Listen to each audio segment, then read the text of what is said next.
communication in a healthy way. Your mother lacks accountability and self-awareness. And so, no, it is allowed to say this. We ain't allowed to say that mama got issues. Mama lacked discipline with sex. And that's why it's so many of us, because she fucked before she think, right? Niggas is allowed to nut in her 5, 6, 7 different times. And it's all these children. And when we get on her nerves, right, we get told this is just the way things are. Mama not accountable that we living in poverty, or that there's certain things going on with her with depression and things like that, that we need more resources in to help raise us. And because mama can't be checked on these things or told about these things, we are left to just be in the space of feeling guilty if we try to, move away from that or take it out of our lives. Some of y'all have gotten grown and you tried to set a boundary with your mother and you realize like she throwing a damn tantrum because you ain't letting her in the way you used to. You calling out certain shit. You're not okay with certain conversations. And so you are being made to look like somebody that you're disrespecting or just flat out attacking or doing something to your mother. And all you trying to do is be a healthier version of a woman or a healthier version of a man or an adult than what you saw in her. Does everybody understand this? Yes. A lot of the guilt tripping goes into the emotional manipulation along with withholding affection. So a lot of times a controlling mother will withdraw affection as a form of punishment. And so this is when you upset mama that she ain't talking to you, or you're isolated out of certain things and you're made to believe that this is how they discipline, right? You're taught to think that this is discipline. Mama upset, this is what happens, or you get talked to a certain kind of way, but that's not healthy discipline. That is just you experiencing your parents' attitude because they can't process what's going on or what you didn't listen to them on, or, what you may have messed up on. They can't process it like an adult, so they're behaving like a child while raising a child. Does everybody understand that? Definitely understand that. Yes. And a lot of us don't realize when this has been done to you so much, you will grow up and do it to your children, right? Because you can discipline, you can train, and you can coach a child all while being affectionate through the process. You don't have to take that out.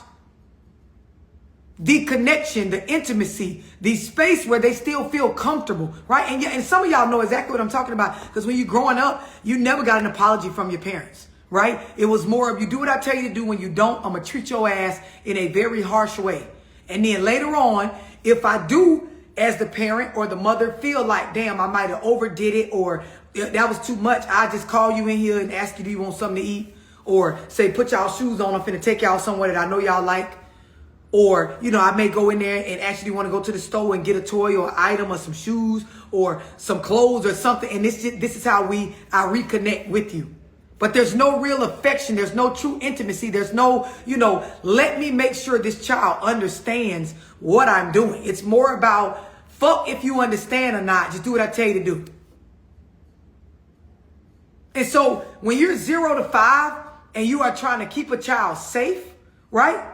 That is acceptable to a certain extent.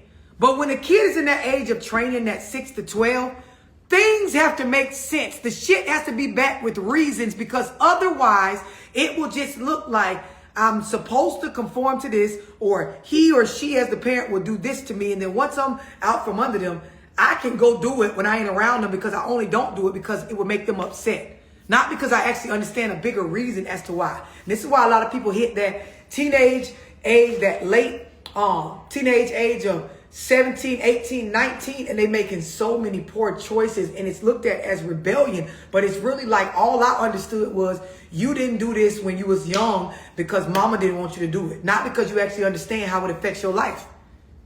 Does everybody understand this? Yes.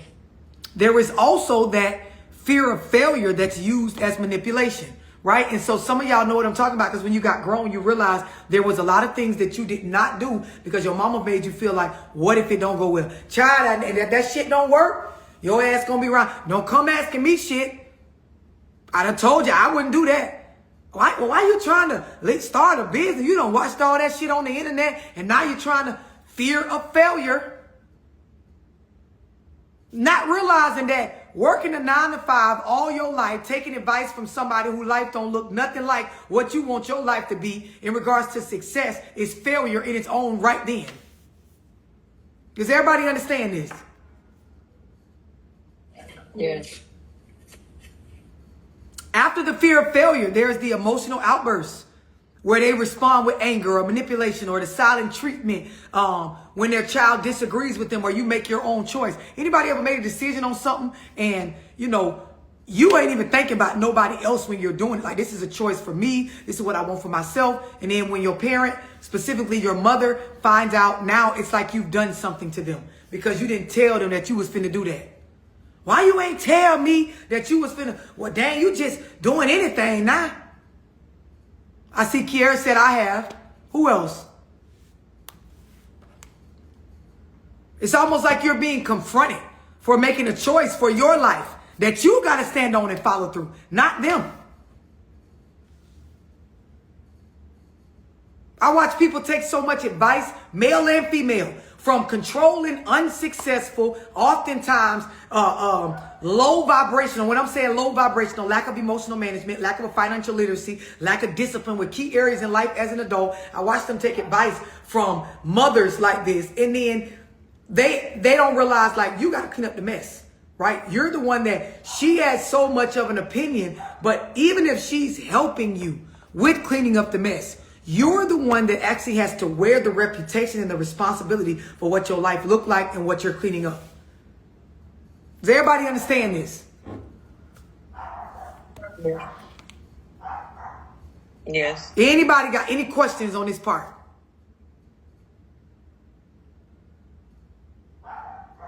The other thing is, when you have specifically a mother like this, right? It is hard for anybody healthy, and I want y'all to really hear me with this. When you grow up with a mother that is controlling or has narcissistic ways centered around you as their child or y'all as their children, meaning you and your siblings, you end up in a space where oftentimes you don't realize until you're older in life or you went through certain hard traumas that, you know what? The reason why I didn't have more healthy people in my life or more resources or more opportunities for success is because of that particular mother that did everything for me in my upbringing. So on one hand, I'm supposed to be grateful because you fed me, you clothed me, you kept a roof over my head, you did everything for me, including the thinking a lot of the times. But because your personality was so harsh and so, unattractive, other people within the community and that were a part of our family and that came into our lives that would have been great for me, I did not get that opportunity because of how you are. And there are thousands of children by the hundreds. So hundreds of thousands of children that are now teenagers or grown adults, that this is why they don't have a relationship with their father. But the story they were told has to do with some sort of, by the masses, men just don't fuck with their children, and that's not true. The personality of the person that believes they are most in control of the little people, of the children, plays a huge role in what access the little people, the children, will have to anybody else. If I am a batshit nutcase as a parent in regards to my character, I ain't talking about, abusing the children, but I'm talking about my personality, my ability to manage my emotions, my financial literacy, my discipline, my communication skills, the tools I have for upward mobility in life. If these things suck ass, it don't matter how much I fed y'all, how much I brought you, what we did for Christmas, what I did for your birthdays, how much I tried to make up in material items for the other parent not being around. Part of why they're not around, part of why we don't have resources, part of why I only got my mama is because of the character of the mother. Does everybody understand that? Yes. And in our community, you can't say this because that's your mama. You can't talk about that because that's your mama. They brought you in this world. And there are a lot of people that your mother brought you in this world and your mother fucked you up, right? To the point where now it's your responsibility to fix your life, yourself, your character, and you don't got no tools. You don't got no resources. And it's your responsibility to go get them, right? But you got to first admit if I'm carrying the same personality and character traits of the person that raised me in an environment where we couldn't retain any positive people or anybody willing to help or support outside of just her or the family that got along with her, I ain't gonna be able to build no relationships unless I renounce, I do away with, I disconnect from those character traits. You can't bring up the character of the father if he wasn't there. You can only go off of what I was afforded in my life. So I'll give you an example and I'll use myself, right?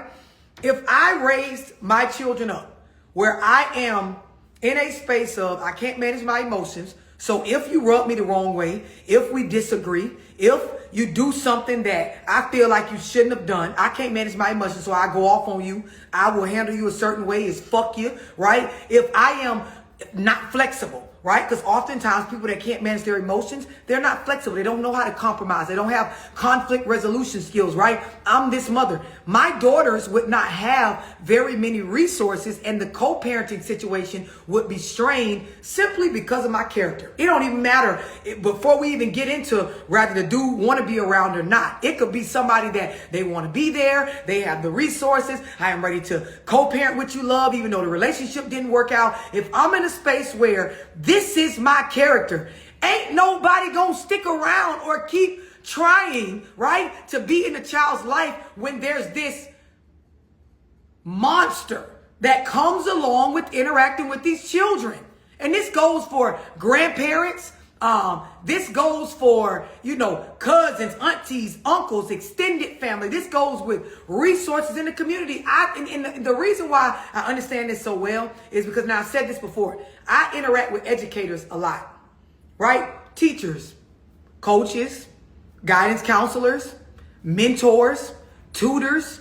These people flock to my platform and jump in my DMs. They book one-on-one calls just to discuss topics that they would like to hear me talk about that goes with the career field that they're in. And oftentimes, when they're dealing with children growing up in single mother-headed households where there's not a lot of resources, it's lack of, and the mama is having to do the majority of the stuff. When they meet the mom, rarely is the mom somebody that they want to interact with. So you ain't got to be the daddy to realize this bitch crazy. This motherfucker off the rockers. This motherfucker's not flexible. They don't compromise. She's not conforming to rules and certain things that have to do with the betterment of the child and not necessarily her specifically. When it's time for accountability, right? There is a lack of that as the parent. The children come to school tired. You bring up in an email or on a phone call, the baby's tired, the mama go off on you. You bring up that, hey, your child's been missing their homework for these days. They're supposed to have it signed at the bottom, or you're supposed to be checking it with them. How is it not getting turned in? They go off for blame the child. You get in a space where you talk about, hey, they late to practice often. The mother immediately goes into a space of going off and bringing up what she ain't got and how they need to back off. And y'all always worrying about the mamas and y'all don't never, like, there is lack of in a space to have a mature conversation about the kid with the mother. And it's not all mothers, but it is a good majority. And so when you realize as an educator, as a tutor, as a mentor, as a coach, that this is the personality that not only the child has to deal with, but the people that want to be in the child's life has to deal with. And so oftentimes you will see, and this is happening all across the United States of America in all different grades, you see educators pushing the kids through to the next grade just because I don't want you back in my class next year. Because the things that need to take place in order for this child to really blossom and grow, that mama ain't finna let it happen. You start bringing up that somebody need to work with a child at night on this, this, and this. She start to go into a defensive space, and going off in defensiveness creates more conflict. And so you feel like every conversation with this parent is a fucking argument. And as an educator, you realize this is part of why them children's dad don't show up on a regular basis. This is why the grandma on this side, or the aunties, or when it's time to pick the child up from school early or after school when the mama got something going on, ain't nobody there to help. And this is the part of the conversation we don't have. You got to be willing to admit, right, when you've been raised by somebody, that their character is not something to repeat or to conform to or to take on. Who can relate?